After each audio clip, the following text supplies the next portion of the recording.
Hi hello ಹೇಗಿದ್ದೀರಾ? I hope ಚೆನ್ನಾಗಿದ್ದೀರಾ ಅಂದ್ಕೊತ ಅನ್ನಪೂರ್ಣೇಶ್ವರಿ ಹುಬ್ಳಿ ಚಾನೆಲ್ಗೆ ಸ್ವಾಗತ. ಇವತ್ತು ನಾವು ರವೆ ಉಂಡೆ ಯಾವ ಥರ ಮಾಡೋದು ಅಂತ ನಿಮಗೆ ತೋರಿಸ್ಕೊಡ್ತೀನಿ ನೋಡಿ. ನಾನು ಇಲ್ಲಿ 1 ಗ್ಲಾಸ್ ನೀರು ಹಾಕಿ ಆಮೇಲೆ 1 ಗ್ಲಾಸ್ ಸಕ್ಕರೆ, ಅಂದರೆ 1 ಗ್ಲಾಸ್ ನೀರು 1 ಗ್ಲಾಸ್ ಸಕ್ಕರೆ ಹಾಕಿ ನಾನಿಲ್ಲಿ ಕುದಿಲಿಕ್ಕಿಟ್ಟೇನಿ. ಇದು ಪಾನಕ ಅಂದರೆ ಉಂಡೆ ಕಟ್ಟೋಕ್ಕೆ 1 ಎಳೆ ಬಂದರೆ ಸಾಕು, ಅಂದರೆ ನಾವು ಹಿಡಿದಾಗ ಕೈಯಲ್ಲಿ ಇಟ್ಕೊಂಡಾಗ ಅಂಟಂಟಾಗಿ ಬಂದರೆ ಸಾಕು. ಇವಾಗ ಕುದಿಯುತ್ತಿದ್ದು ಇದು 1 ಎಳೆ ಪಾನಕ ಯಾವ ಥರ ಬರುತ್ತೆ ಅಂತ ನಾನು ನಿಮ್ಗೆ ತೋರಿಸ್ತೀನಿ. ಇವಾಗ ಇದಕ್ಕೆ ನಾನು ಸಕ್ಕರೆ ಹಾಕೀನಿ ಆಲ್ರೆಡಿ. ಏಲಕ್ಕಿ ಕುಟ್ಕೊಂಡು ಏಲಕ್ಕಿ ಹಾಕೋಣ ಇದಕ್ಕೆ, ಅಂದರೆ ಸ್ಮೆಲ್ಲು ಚೆನ್ನಾಗಿ ಬರುತ್ತೆ. ಹಾಗಾಗಿ ಏಲಕ್ಕಿ ಕುಟ್ಕೊಂಡು ಹಾಕೋಣ. ಇಲ್ಲಿ ನೋಡಿ, ಈ ಥರ ಏಲಕ್ಕಿ ಕುಟ್ಕೊಂಡು ಅದಕ್ಕೆ ಇವಾಗ ನೋಡಿ ಹಾಕ್ತಾಯಿದ್ದೀನಿ. ಇದು 1 ಎಳೆ ಪಾನಕ ಬರಲಿ, ಅಲ್ಲಿವರೆಗೂ ನಾವು ರವೆ ರೆಡಿ ಮಾಡ್ಕೊಳ್ಳೋಣ. ಇಲ್ಲಿ ನೋಡಿ, ನಾನು ಬಾಂಬೆ ರವೆ ತೊಗೊಂಡೀನಿ, ಅಂದರೆ ಚಿರೋಟಿ ರವೆ ಅಂತ ಹೇಳ್ತಾರೆ ಇದಕ್ಕೆ. ಬಾಂಬೆ ರವೆ ಅಂತಂದರೆ 1 kg ಅಷ್ಟು ನಾನು ಬಾಂಬೆ ರವೆ ತೊಗೊಂಡೀನಿ. ಇವಾಗ ಇದನ್ನು ತುಪ್ಪದಲ್ಲಿ ಹಾಕಿ ಹುರಿಯೋಣ.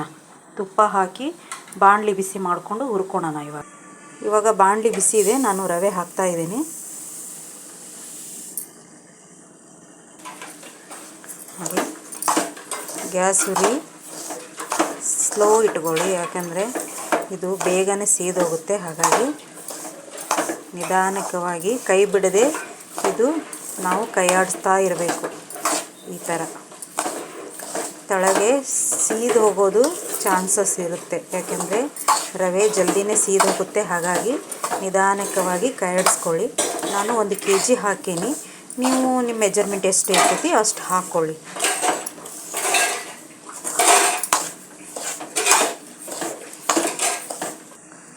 ನಾವು ರವೆ ಚೆನ್ನಾಗಿ ಹುರ್ಕೋಬೇಕು, ಯಾಕಂದರೆ ರವೆ ಕಚ್ ಅಂತೆಲ್ಲ ಬಾಯಲ್ಲಿ ತಿನ್ನಲಿಕ್ಕೆ ಆಗೋದಿಲ್ಲ. ರವೆ ಥರ ಇದ್ದರೆ ಅದು ತಿನ್ನಲಿಕ್ಕಾಗೋದು. ಸ್ವಲ್ಪ ಚೆನ್ನಾಗಿ ಹುರಿದ್ರೆ ನೀಟಾಗಿ ರವೆ ಉಂಡೆ ಮಾಡೋಕ್ಕೆ ಬರುತ್ತೆ ಮತ್ತು ತಿನ್ನಲಿಕ್ಕೂ ಟೇಸ್ಟ್ ಇರುತ್ತೆ. ಹಾಗಾಗಿ ಇದನ್ನು ನೋಡಿಕೊಂಡು ಚೆನ್ನಾಗಿ ಹುರ್ಕೊಳ್ಳಿ. ಈ ಥರ ಕೆಳಗಡೆ ಸೀದು ಹೋಗಬಾರ್ದು, ಅಂದರೆ ಸೀದು ಹೋದರೆ ಸ್ಮೆಲ್ ಬರುತ್ತೆ. ಹಾಗಾಗಿ ನೋಡಿಕೊಂಡು ನಿಧಾನವಾಗಿ ರವೆ ಹುರ್ಕೊಳ್ಳಿ. ಆದಷ್ಟು ಸ್ಲೋ ಫ್ಲೇಮಲ್ಲಿ ಇಟ್ಕೊಳ್ಳಿ ಗ್ಯಾಸು. ಈ ಥರ ನಿಧಾನವಾಗಿ ಹುರ್ಕೊಳ್ಳಿ. ನಾನು ಇನ್ನೂ ತುಪ್ಪ ಹಾಕಿಲ್ಲ. ಈ ಸ್ವಲ್ಪ ಅಂದರೆ ಕೆಂದು ಬಣ್ಣ ಸ್ವಲ್ಪ ಬಂದರೆ ನಾನು ಆವಾಗ ತುಪ್ಪ ಹಾಕ್ತೀನಿ. ಇವಾಗ ನೋಡಿ, ಸ್ವಲ್ಪ ಕೆಂಪು ಬಣ್ಣಕ್ಕೆ ಬಂದಿದೆ. ನಾನು ಇವಾಗ ತುಪ್ಪ ಹಾಕೋತೀನಿ. ನೀವು ತುಪ್ಪ ಎಷ್ಟು ಬೇಕಾದರೂ ಹಾಕ್ಕೋಬೋದು, ಯಾಕೆಂದರೆ ಟೇಸ್ಟ್ ತುಂಬ ಚೆನ್ನಾಗಿ ಬರುತ್ತೆ. ಈ ಥರ ಬಿಡದೆ ಕೈ ಆಡಿಸ್ಕೊಳ್ಳಿ. ತುಪ್ಪ ಹಾಕಿಂದು ಸ್ಮೆಲ್ ಎಷ್ಟು ಚೆನ್ನಾಗಿ ಬರುತ್ತೆ ಅಂದರೆ ರವೆ ಹುರಿದ ಸ್ಮೆಲ್ಲು ಬರುತ್ತೆ, ಆಮೇಲೆ ತುಪ್ಪ ಹಾಕಿದ್ದು ಸ್ಮೆಲ್ಲು ಎಷ್ಟು ಚೆನ್ನಾಗಿ ಬರುತ್ತೆ. ಉಂಡೆ ಆರಾಮಾಗಿ ನಾವು ಕಟ್ಕೋಬೋದು. ಈ ಥರ ಗಂಟಿದ್ರೆ ಈ ಥರ ನೀಟಾಗಿ ಮಾಡ್ಕೊಳ್ಳಿ. ಮಾಡಿಕೊಂಡು ಬಿಡದೆ ಕೈ ಆಡಿಸ್ಕೊಳ್ಳಿ. ಈ ಥರ ಕೈ ಆಡಿಸ್ಕೊಂಡು ಇವಾಗ ಆಗಿದೆ, ಗ್ಯಾಸ್ ಆಫ್ ಮಾಡ್ಕೊಳ್ಳೋಣ. ನೋಡಿ, ನಾನು ದ್ರಾಕ್ಷಿ, ಗೋಡಂಬಿ ಮತ್ತು ಒಣ ಕೊಬ್ಬರಿ ತೊಗೊಂಡೀನಿ. ಇದನ್ನು ಇದಕ್ಕೆ ಹಾಕ್ಕೊಳ್ಳೋಣ. ಹಾಕ್ಕೊಂಡು ಚೆನ್ನಾಗಿ ಮಿಕ್ಸ್ ಮಾಡ್ಕೊಳ್ಳಿ.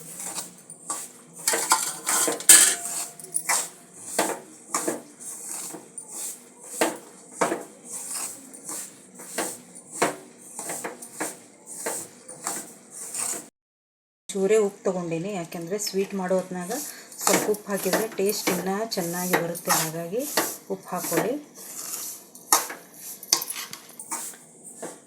1 ಕಪ್ ಹಾಲು ತೊಗೊಂಡೀನಿ ನಾನು. ಇವಾಗ ಅದಕ್ಕೆ ಸ್ವಲ್ಪ ಹಾಕಿ ಈ ಥರ ಮಿಕ್ಸ್ ಮಾಡ್ಕೊಳ್ಳಿ, ಯಾಕೆಂದರೆ ಗಂಟಾಗೋ ಚಾನ್ಸಸ್ ಇರುತ್ತೆ. ನಿಧಾನವಾಗಿ ನೋಡಿಕೊಂಡು ಚೂರೇ ಹಾಕ್ಕೊಳ್ಳಿ.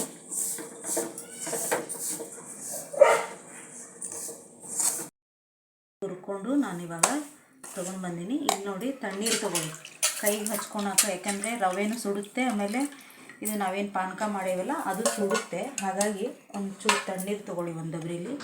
ನಿಮ್ಗೆ ಎಷ್ಟು ಬೇಕು ಅಷ್ಟು ಸ್ವಲ್ಪನೇ.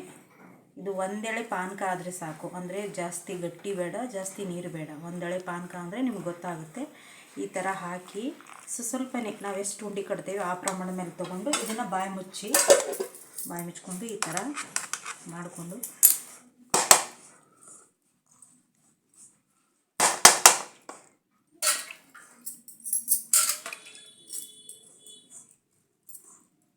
ಬರುತ್ತೆ ಅಷ್ಟು ನೀವು ಯಾವ ಪ್ರಮಾಣದಲ್ಲಿ ಆದರೂ ಕಟ್ಕೋಬೋದು.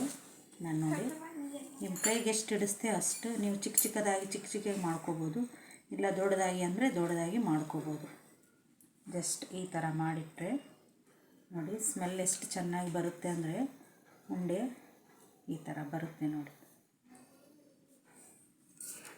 ಆರಾಮಾಗಿ ಮಾಡ್ಕೋಬೋದು. ಈ ಥರ ಆರಾಮಾಗಿ 1 ತಿಂಗಳು 15 ದಿನ ಇಟ್ಕೊಂಡು ಆರಾಮಾಗಿ ತಿನ್ಕೋಬೋದು. ನಿಮಗೆ ಎಷ್ಟು ಪಾನಕ ಬೇಕು ಅಷ್ಟೇ ಪಾನಕ ಹಾಕ್ಕೊಳ್ಳಿ. ಅಕಸ್ಮಾತ್ ಪಾನಕ ಏನಾದರೂ ತಣ್ಣಗಾದರೆ ಮತ್ತೆ ಬಿಸಿ ಮಾಡಿಕೊಂಡು ನೀವು ಹಾಕ್ಕೋಬೋದು. ಯಾಕಂದರೆ ಇದು ಪಾನಕ ತಣ್ಣಗೆ ಹಾಕ್ತಿರ್ತೈತಿ, ಆಮೇಲೆ ರವಾನೂ ತಣ್ಣಗೆ ಆಗ್ತಾ ಇರ್ತೈತಿ. ಪಾನಕ ಬಿಸಿ ಮಾಡಿಕೊಂಡು ಈ ಥರ ಹಾಕ್ಕೋಬೋದು. ಇನ್ನೇನು ಪಾನಕ ಎಲ್ಲ ಆಯಿತು ಅಂತಂದಾಗ ಮತ್ತೆ ನೆಕ್ಸ್ಟು ನೀವು ಪಾನಕ ಮಾಡ್ಕೋಬೋದು. ಅಲ್ಲಿ ಮಟ್ಟ ರವೆ ಏನೂ ಆಗೋದಿಲ್ಲ. ಈ ಥರ ನೋಡ್ಕೊಳ್ಳಿ. ಇವಾಗ ಇಷ್ಟಾಗಿದೆ. ನಮ್ಗೆ ಎಷ್ಟು ಬೇಕು ಅಷ್ಟಷ್ಟೇ ನಿಧಾನವಾಗಿ ಆರಾಮಾಗಿ ಕಟ್ಕೋಬೋದು. ಎಷ್ಟು ಬೇಕಷ್ಟು ಉಂಡೆ ಕಟ್ಕೋಬೋದು ನಾವು. ಅದು ಉರಿಯ ಮೆಥಡಲ್ಲಿ ಚೆನ್ನಾಗಿ ಹುರ್ಕೊಂಡು ರವೆ ನಾವು ತುಪ್ಪ ಹಾಕಿ ಹೊತ್ತಲಾರಂಗೆ ನೋಡಿ ತಳ ಒಂಚೂರು ಹಿಡಿದಿಲ್ಲ. ಇವಾಗ ನೋಡಿ ತಳ ಒಂಚೂರು ಹಿಡಿದಿಲ್ಲ. ಈ ಥರ ತಳ ಹಿಡಿಲಾರಂತೆ ನೀಟಾಗಿ ಹುರಿದ್ರೆ ಆಟೋಮೆಟಿಕ್ಕಾಗಿ ನಮಗೆ ಉಂಡೆಗಳು ಬರುತ್ತೆ ನೋಡಿ. ಈ ಥರ ರವೆ ಉಂಡೆ. ನಾನಿಲ್ಲಿ ಇದರೊಳಗೆ ದ್ರಾಕ್ಷಿ, ಗೋಡಂಬಿ, ಒಣ ಕೊಬ್ಬರಿ, ಆಮೇಲೆ ಹಾಲು ಹಾಕ್ಕೊಂಡೀನಿ, ಏಲಕ್ಕಿ, ಸಕ್ಕರೆ, ತುಪ್ಪ, ಆಮೇಲೆ ಉಪ್ಪು. ಭಾಳ ಚೆನ್ನಾಗಿ ಟೇಸ್ಟ್ ಕೊಡುತ್ತೆ ಕೊಬ್ಬರಿ ಉಂಡೆ. ಭಾಳ ಚೆನ್ನಾಗಿರುತ್ತೆ ಇದು. ಕೊಬ್ಬರಿ ಹಾಕಿದ್ರಂತೂ ಇನ್ನೂ ರುಚಿಯಾಗಿರುತ್ತೆ. ಯಾಕಂದರೆ ಒಳಗಡೆ ಮಕ್ಕಳಿಗೆ ದ್ರಾಕ್ಷಿ, ಗೋಡಂಬಿ, ಕೊಬ್ಬರಿ ಬಾಯಲ್ಲಿ ಸಿಗುತ್ತೆಲ್ಲ, ಇನ್ನೂ ಟೇಸ್ಟು ಚೆನ್ನಾಗಿರುತ್ತೆ. ಪೂರ್ತಿ ಉಂಡೆ ರೆಡಿಯಾಗಿದೆ. ಇಷ್ಟು ಉಂಡೆ ಆಗಿದೆ. ಇವಾಗ 1 kgಯಲ್ಲಿ ನೀವು ಆರಾಮಾಗಿ ಮಾಡ್ಕೋಬೋದು ನೋಡಿ. ಈ ಥರ ಎಷ್ಟು ಸಾಫ್ಟಾಗಿರುತ್ತೆ ಅಂದರೆ ಒಳಗಡೆ ಅಷ್ಟು ಚೆನ್ನಾಗಿರುತ್ತೆ ಉಂಡೆ. ನೋಡ್ಕೊಳ್ಳಿ, ಮಾಡ್ಕೊಳ್ಳಿ ಅಂತ ಹೇಳ್ತಾ ನನ್ನ ವಿಡಿಯೋ ಇಷ್ಟ ಆದರೆ ಲೈಕ್ ಮಾಡಿ, ಶೇರ್ ಮಾಡಿ ಹಾಗೂ ಕಮೆಂಟ್ ಮಾಡಿ. ಬಾಯ್ ಫ್ರೆಂಡ್ಸ್, ಬಾಯ್.